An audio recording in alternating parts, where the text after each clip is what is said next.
ناظرین، شہید کی ماں کا خواب آپ کے سامنے رکھنا چاہتا ہوں کہ جس نے اپنے بیٹے کو اللہ کے راستے کے اندر بھیجا، اور ماں کہتی ہے کہ میں نے دیکھا کیا ہے اپنے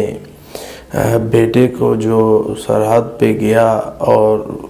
فوج میں شامل ہوا، اللہ کے راستے میں گیا اور شہید ہوا، تو اس کو میں نے خواب کے اندر دیکھا ہے کہ اس نے اپنے اسلحے کو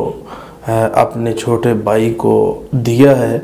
تو اس کی کیا تعبیر ہو سکتی ہے؟ تو اس کی تعبیر یہ تھی کہ اللہ تعالیٰ اس کے چھوٹے بھائی کو بھی انشاءاللہ تعالیٰ فوج میں اور جہاد کے اندر بہت بڑا کام کرنے کی اللہ تعالیٰ توفیق دے گا، اور یہ بھی اشارہ ہے کہ میری اس ویپن کو آپ نے گرنے نہیں دینا۔ اعوذ باللہ من الشیطان الرجیم۔